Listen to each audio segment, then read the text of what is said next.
ನಮಸ್ಕಾರ, ನಾನು ಕಿರಣ್ ಸ್ವರ್ಣ ಟ್ರಾವೆಲ್ಸ್, ಮಲ್ಲೇಶ್ವರಂ, ಬೆಂಗಳೂರು, CN ರಸ್ತೆ, ಭದ್ರಾವತಿ. ಒಡಿಶಾ ರಾಜ್ಯ ಪ್ರವಾಸದಲ್ಲಿ ನಾವಿದ್ದೇವೆ. ಈಗ ಪಿಪಿಲಿ ಅನ್ನುವಂತಹ ಸ್ಥಳದಲ್ಲಿ ನಾವಿದ್ದೇವೆ.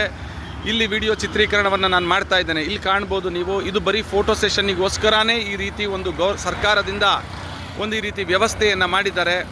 ಇಲ್ಲಿ ಒಳಗಡೆ ಬರಬೇಕಾದ್ರೆ ಮೇನ್ ಎಂಟ್ರಿಯಲ್ಲಿ ಪಿಪಿಲಿ ಒಳಗಡೆ ಒಳಾಂಗಣಕ್ಕೆ ಪ್ರವೇಶವನ್ನು ಸಿಟಿ ಒಳಗಡೆ ಹೋಗಬೇಕು ಅನ್ನೋದಾದರೆ ಸೀದಾ ನಾವು ಇದ್ರ ಹತ್ರ ಬರ್ತೀವಿ.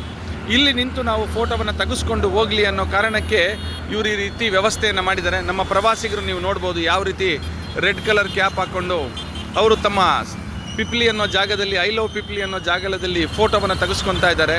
ನಿಜವಾಗ್ಲೂ ಖುಷಿ ಅನ್ನುತ್ತೆ. ಒಂದು ಸರ್ಕಾರ ಮನಸ್ಸು ಮಾಡಿದರೆ ಅಭಿವೃದ್ಧಿಯ ವಿಚಾರದಲ್ಲಿ ಏನೆಲ್ಲ ಮಾಡ್ಬೋದು ಅನ್ನೋದಕ್ಕೆ ಅತ್ಯುತ್ತಮವಾದಂತಹ ಉದಾಹರಣೆ ಹಾಗೂ ನಿದರ್ಶನ ಅಂತ ಹೇಳಿದರೆ ಒರಿಸ್ಸಾ ರಾಜ್ಯದ ಸರ್ಕಾರ ಅಂತ ಹೇಳ್ಬೋದು. ನಿಜವಾಗ್ಲೂ ಭಾಳ ಖುಷಿಯಾಗುತ್ತೆ. ಒಂದು ನಾನ್ ಕರಪ್ಟ್ ಗೌರ್ಮೆಂಟ್ ಇದ್ದರೆ ಏನೆಲ್ಲ ತನ್ನ ರಾಜ್ಯಕ್ಕೆ ಅನುಕೂಲವನ್ನು ಮಾಡಿಕೊಡ್ಬೋದು ಅನ್ನೋದು ಬಿಜು ಜನತಾದಳ ಸರ್ಕಾರದಿಂದ ನಾವು ಕಲಿಯುವಂಥದ್ದು ಬೇಕಾದಷ್ಟಿದೆ.